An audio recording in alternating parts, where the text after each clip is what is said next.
Good afternoon. How are you feeling today, this afternoon? It is 12:59 Eastern Standard Time, and I am here with you to speak about finances. Great advice to enable you to live a fulfilled life. That's what I'm helping you with today. So, in other words, the advice I give you would be honest, straightforward, to the truth. What I'm saying to you is that you have to take control. Hi, Betty, how are you? Thanks for joining my financial stuff. One of these days, I'll bring you on to talk about mortgages. I'm sure you'll love that. So, I am live on TikTok and on Instagram. And hi, Yuko, thanks for joining on Instagram. I'm also live on TikTok. And I'm ready to do this. I promise myself that I will make sure I do 2 videos a week on finances. So this is Financial 101. Last week, I spoke about a checking and a savings account. Financial advice you can trust because I have no plan in the game. I'm great. How are you? That will be great to join you. I'm looking forward, although we missed you at the seminar yesterday, Betty. So, the financial advice I'm going to give you is going to be trusted. I will not pull the wool over your eye. I work for no one. I'm sponsored by no one. And even if I did, it would have to be honest. The thing about money, it is one of the categories we need to have to live a fulfilled life. Simple as that. You can have your health, you can have your mental health, being able to recall. All what I talk about is the 5 pillars of prosperity. Today is just on Wednesdays and Saturdays I do financial. So sometimes in life, we work on increasing and bringing our finances up, right? And we just go and we do it and we have it up. But the thing about that is this. It's wonderful to have your finances going. What about your health? What about your physical health? I was talking to somebody today and he said, my dentist, I want to get my pearly whites clean. And he said that 3 or 4 people he knew in the past year, they worked way into their 80s, and within days of retiring, they died. And people said they missed the job. They were so busy accumulating wealth, they forgot to accumulate health. The 5 pillars of prosperity: emotional, mental, physical, spiritual, and financial. It's there. But on Wednesday, I am speaking particularly about financial, and on Saturdays, because in these turbulent times, we need to take care of our finances. We need to watch our money. We need to choose how we spend it. We need to decide to keep more for ourselves. If you have a financial institution you bank with, go to them.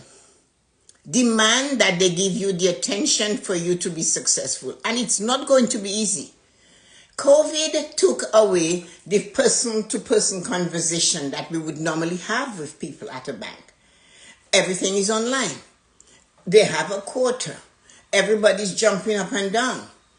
But if you show up seriously and you say, I want to talk to a financial advisor, if they have a building, I like a building. Remember, Chairs, you want to go somewhere where people know your name. You have to have a building. So TD Bank employed me for a number of years. What I'm teaching you, they paid me to go to school, and then they gave me a promotion and paid me more money. It's a win-win. And you, look at all those years. Hi, Rosie, darling. You are reaping from the money that Toronto Dominion Bank invested in me. They trained me to be a financial advisor, a financial planner, a planner. They paid the fees. I got the diploma. It's on the wall somewhere behind me. And here I am, still using that information. And I think it's maybe 20 years ago. Guess what? I am using it to tell you, demand from your financial institution action. Tell them, be honest. The person is ignorant enough, or they have no wisdom, and you say, I want to be rich. I want, when I'm 60, I have money to retire. I need you to give me a plan.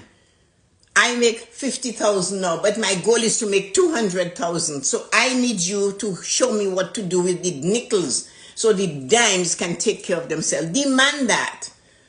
And let me tell you, go to Toronto Dominion Bank. Go in, walk there and say, I want to make an appointment to speak with a financial advisor.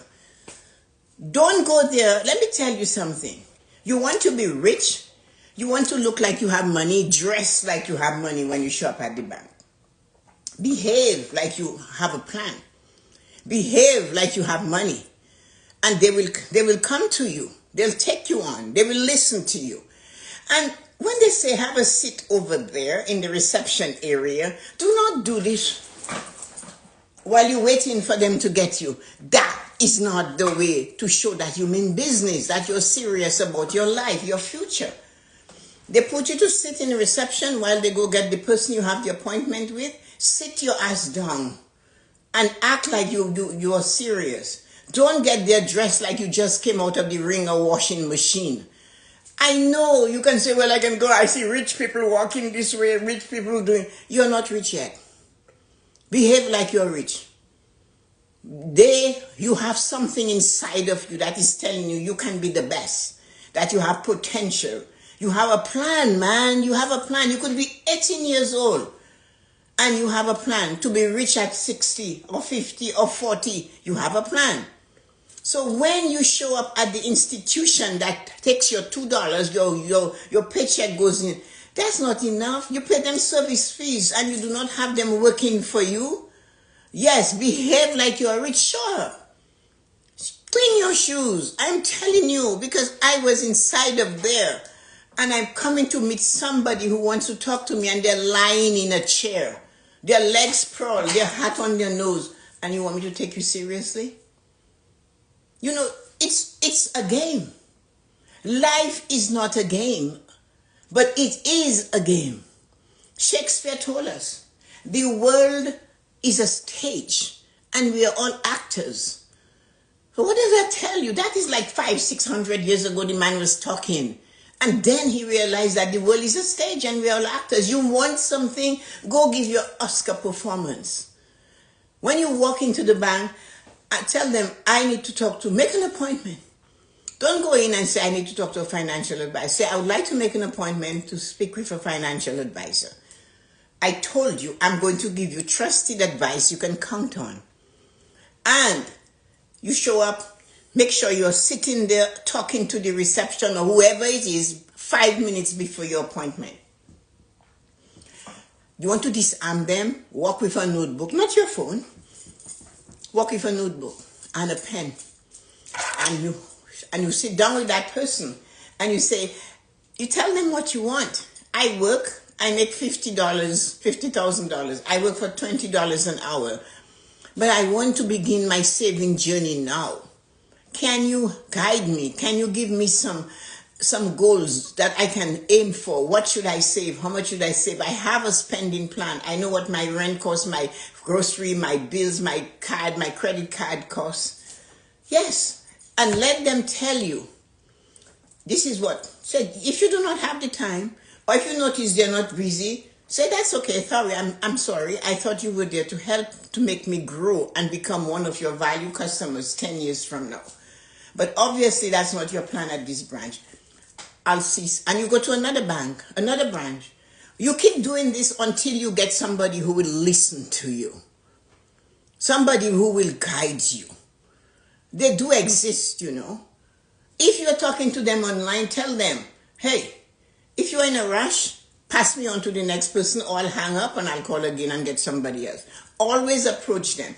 In this age, my beautiful age, I tell them when I call for anything, repair, telephone, this, that, the security system, that or this, and I say to them, listen, I am an experienced citizen, so I need you to have the patience to tell me what I should do to get this going. If you do not have the patience, tell me, I will hang up and I'll call again. I don't mind. And they will say to you, oh yeah, okay, I understand. And they'll have the patience. One of them had the audacity to tell me where to climb on a ladder to fix a camera. And I said, no, I told you who I was, how old I am. But I can give you a task. If you will do mine, I will do yours. I said, do you know how to take $5 and in 2 years you have $200 from that $5? No, ma'am. I said, well, I do. But I do not know how to change the battery at the top of the ceiling in the garage. And that, so you see, do not let people lead you down the rabbit hole. You are a citizen of a country and you have rights. And you have a right to save your money, and you need them to understand. Today I have $10. Drake said that they sat at the bottom and then we are here. Remember, what you call that movie? Pretty Woman? They didn't want to give, the woman didn't want to give her the time of day. And when she came back to show her how much money she spent, she was shocked. That's you. Ask them, because they are aware that they have to do that. They want to see you, but they want you to come prepared. Who is preparing you for success? Who is that person that's going to make sure you are going to have a successful financial life? Who? Parents are afraid to talk about it. The school doesn't think it's their job. You know how many times people have told me, oh, Tessa-Marie, they should keep it in. When I go to the library or when a person has a group. If you have a group you belong to, if you have 10 friends you belong to and you call me to talk to them about money, I'll jump. And they say to me, well, the school should be teaching it. No, the school shouldn't be teaching it. You should not be afraid to discuss finances with your children. So, but when you go to the bank, make them help you. They don't know who you know. You know, so, and ask for the help. No, next. No, next. Yeah, finally, there must be a yes. And that's how you live your life. So, when you come to me here, I'll tell you how to prepare yourself. I just said, your appearance is important if you desire to be taken seriously. You have to be intelligent enough to come with a little notebook. I love my phone. But I know I prefer to see them. It disarms them. Do you mind if I take a few notes? Because, you know, the financial jargon might not resonate well. I might not remember. Anything like that. All of a sudden. And they're talking to you. So now they realize you're writing what they're saying. You put the date, the time, their name, and your name. And you write. Ask them, how much money should I save? I have $50 to save, but I want to have a vacation account. I want to have a house buying account. I want to buy this. Whatever you do, they have the information. They have it, you know. The bank gave it to them. So they will tailor their advice to help address your financial goals. They will. They will make it fit you. They're supposed to. I do that. I fix it. I tell you what I expect you to do, and I tailor it to fit you, nobody else. Like Rosie said, behave like you're rich. Your goal is to be rich. Be it before you get it. Feel it, taste it. Sit there. If you do not have shoe polish and you have a leather shoe, use some olive oil on it. It will give it a shine. At least it will take the dirt. So go, and then, because they are aware that every person's situation is different. They know it's different. It is not a one-size-fits-all. And as you guys know, I'm tall. I couldn't get a one-size pantyhose to fit my legs. It all came to my knee. So I knew as a teenager, there was not one-size-fits-all. The financial industry is very much aware of that. And every time you ask for the advice, tell them to take money from your account automatically. Make them work for your money. They have to set up their systems. You never have to show up at the bank again until you want to buy your house or you buy your car or you go on your vacation. They have Discover banking offers and promotions that suits you. Go on their website and check out what they're promoting right now. Check it out. Is it going to help me? Is it going to take me further than where I am? What they're offering right now. Find an offer that suits your needs. What do you need? I need to build wealth. You start saving to build wealth. You do not build wealth with 5 credit cards. Stop that nonsense. Nobody in the whole wide world needs 5 credit cards. Look at 5 different credit cards like you have to pay 5 people. Really? And who is paying you? You're the one sweating and working and decking the supervisor's attitude and co-workers' attitude and taxes and all of that. Frustration on the bus, in the traffic, driving. It's only you. And you're not paying you. You're not giving yourself $1. You're busy paying 5 different credit cards. Why? What's wrong with you? Didn't they teach you to love you? So 1 credit card is good enough, but because we shop online, you can get a small one with a limit no more than $1,000. I like $750. And the other one is the one that you have. Now, watch it. Like, don't say to me, Tessa-Marie, I only use my credit card for an emergency. No, it's not your money. It's not an emergency. You use it in case of an emergency. But you should have the money to pay it off. It is not an emergency account. So that is one of the savings accounts. You ask the person at the bank, I need to open a savings account. I can talk about the TD bank because I studied it. I worked for them. On the left side, you will see where it says rename your account.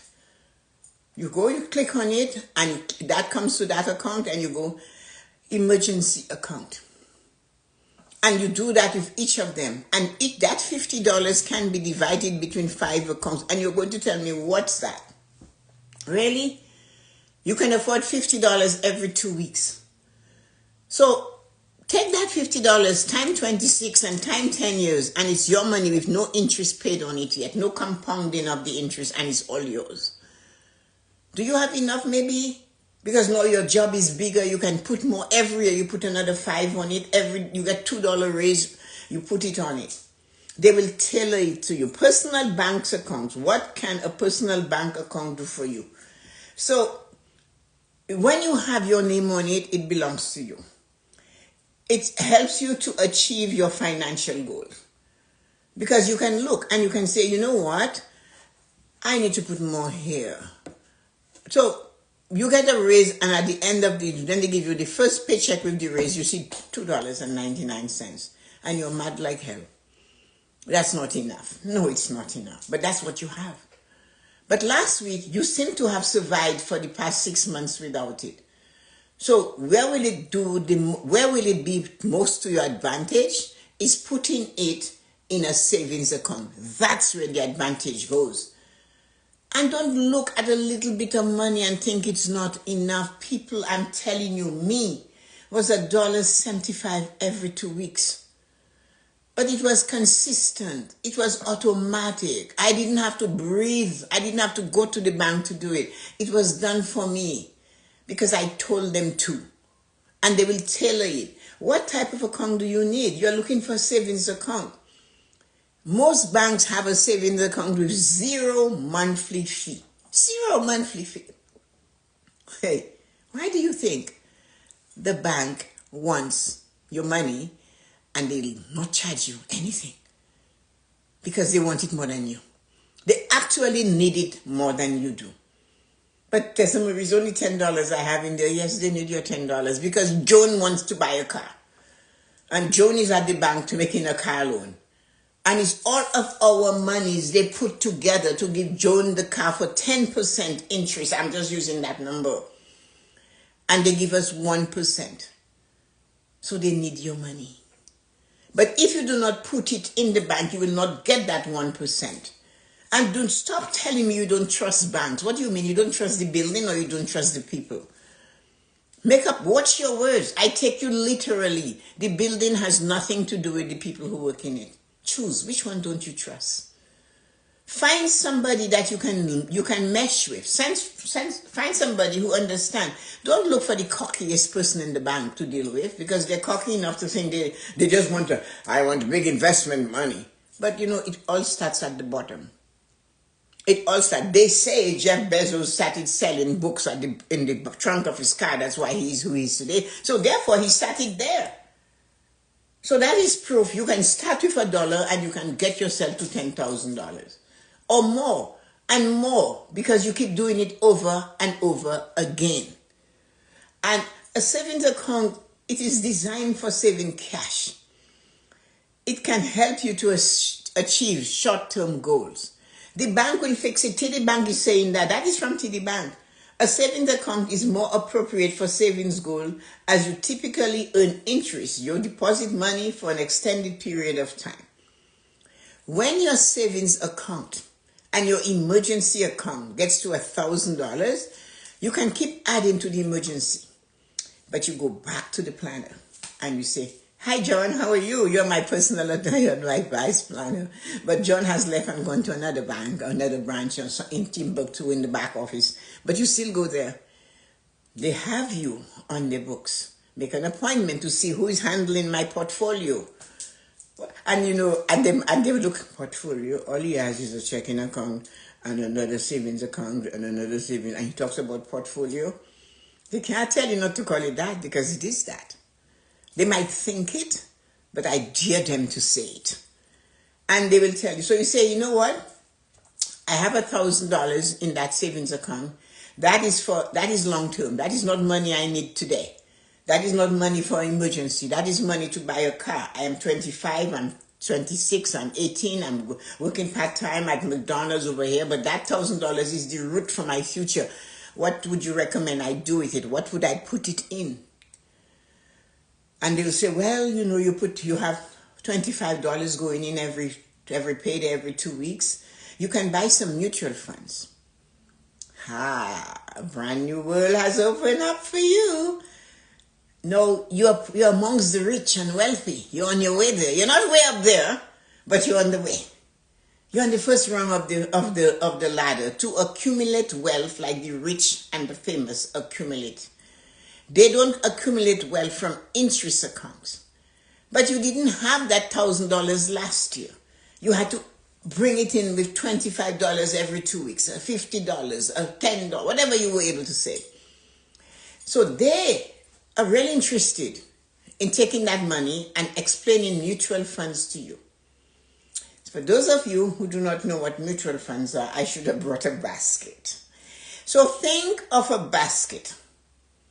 And the basket, in that basket you have a bunch of carrots, apple, potato, a bag of rice, some fish, some meat. That is what mutual funds are. It's a variety of investments that you could normally buy individually, but to accommodate the young and active, interested, aggressive people, investors, they created mutual funds. Some of them are riskier than others. Risk is when you look at the lake, the ocean, a hurricane. That is volatile. That is risky. You can make money, but you can lose it. And those that are safe is like a clear summer day and the wind is not even moving on the lake or the ocean. So there is the extreme, very risky and very safe. So they'll question you. They'll ask you questions about your risk tolerance. Are you going to panic if you hear the market is crashing? And you'll say, no, but it's long term. So they will put you in the right area for yourself. But before you get to that, you have to have agreed to save the base. You need that $1,000. It doesn't have to start at $1,000, but it feels good to start at $1,000. They will take $25 a month and put it in that type of investment for you if you show up. So do not be afraid to do that. And that is what the bank, they want your money. The more you put in there, the better it is. It helps you to meet your needs, a savings account, an investment in mutual funds. Oh, that's where you start. will help you to gain momentum and to get there a little faster. There are going to be some risk. You are going to notice the market. Have you ever looked at it and they show you the up and down, up and down? That's perfect. That's how the market reacts. When it's up, the stock you bought or the investment you bought last week is now higher. When it's down, it's cheaper, and it keeps going like that. But over time, you're going to win. The longer it stays, the more beneficial it is to you. The earlier you start, if you are looking at me here today and you're 18 years old and you have a part-time job, just start. Just start. You do not have to Uber a cup of coffee from Starbucks or somewhere else for $16, or a bag of chips from the drugstore because it's cold and you want chips. Maybe, just maybe, you cut back on those indulgences to start that financial journey. And that's what it's all about. Automatic savings, pre-authorized transfers simply from one account to another is free. Build your base. Use your base to propel your financial future to reach where you want to go.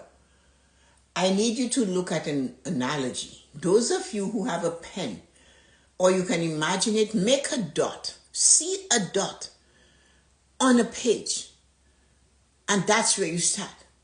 And that is also how a lettuce bunch starts. A dot. The seed of a lettuce is as small as a dot, and the spinach and all of them, the carrots, they're not big. But look at what you get from it. If you do not plant the seed, you cannot get the fruit. Remember that. And that's why on Wednesday I am here to tell you, make sure you visit on Wednesdays and Saturdays, because I will always give you trusted advice, financial advice on Wednesdays and on Saturdays, at 1 p.m. Because what I teach you is to enable you to live a fulfilled life. A fulfilled life where you have the financial independence you desire. You drive a car of your choice. You live in a home that you have earned and is now mortgage free. You have more money in your retirement, your RSP, your 401k account. And then you have disposable cash to go to things. And you have an annual vacation that is paid for before you leave your home.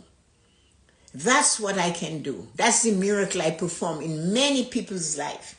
And I'm here to tell you today, if you come, you will learn. If you stay and you hear it all the time, you will learn. And I'm teaching you from what TD taught me. I'm coming from inside of the bank, outside to you. Watch it. The person that is offering you a second credit card is not on your side. Say, no, I have one credit card. But can you tell me how I can save so I can pay cash for what I want and get the points and all of that? I need to buy a house. I plan to buy a car. I'll close with this story. In my book, Controlling the Debt Monster, it is behind me there, I think, on the wall. Where is it? It's right here. See it? That book, I have an example of the barber, and a real life barber. He cut my hair. And my son brought him to me because he was my son's barber when my son was at university. And I spoke with him because he wanted to do better. And I helped him, I guided him. He said to me, when I said, here's the notebook, here's a pen, go home, come back in 2 weeks with 5 things you want to accomplish in your life, and I will help guide you there. I still worked for the bank at the time, and I was a manager then. So I did that. He came back, and he didn't have the book. I said, why are you here? He said, well, Michael said you would help me. I said, but I gave you something to do. He said, I forgot to bring it. I said, then why are you here? So I sent him, I said, see you in 2 weeks. 2 weeks he came with his book. I sat him down. I am working for a barber shop right now. I want to have my own. I want to rent a chair So I pay him a flat fee and I'm able to keep most of what I earn. Then I want to own my own barbershop. I want to buy a home. I want to get a decent car. I want to marry my girlfriend. I said, you have 6 things. He said, I didn't think one more would frighten you. I said, no, it wouldn't. So I told him, how much is the chair? $500 a month. I said, so you need to have $3,000 saved. So you need 6 months of rent for that chair. 3 months minimum. And he did it. And he started renting the chair. Then all of a sudden, he met somebody renting next to him who said, I want to get my own barbershop. So between the two of them, they went and they rented a building and got a barbershop. Fine. Then the guy said to him, you know what, I really do not want the responsibility of that. So you can just take the partnership, no fees. But remember what I always say, your words are the prophecies of your future. I want to own my own barbershop. Suddenly he has a barbershop all to himself. Because he did say that. He rented chairs out to women and men, he divided it, and he started to fly. He went so far, he bought his home, I had him investing, I managed, I can't do it, so I sent him to my staff, and they were helping him, investing for him, showing him what to do and all of that. One day he showed up at the bank, and here's a little black guy, skinny. He met a teller that didn't know him, so he walks in and he goes, hi, hello, how are you? She didn't answer. And then he put his card, gave his card, and then all of a sudden, she must have looked at the screen and saw his portfolio, and she went, hi, how are you? She realized he had something. Her attitude changed. That is not right, though. But she assumed because he was a young black man, he had nothing to offer. But he did, because he got right, good, trusted advice. And he said to me from then on, when he would come, she would cool him out of the line to help him. And he said, I know it's because of how far I have become. I have my business account, my business has savings, my home, I have RSP, I've retired account, I have mutual funds. It took 4 years, but there he is today. So that's a story. You can start with $2. You do not have to stay at $2. Have a great day, and thank you so much. Papa Lee, you join at the end. Really, Papa Lee? I'm just closing shop. It's nice to see you, though. So thank you for coming.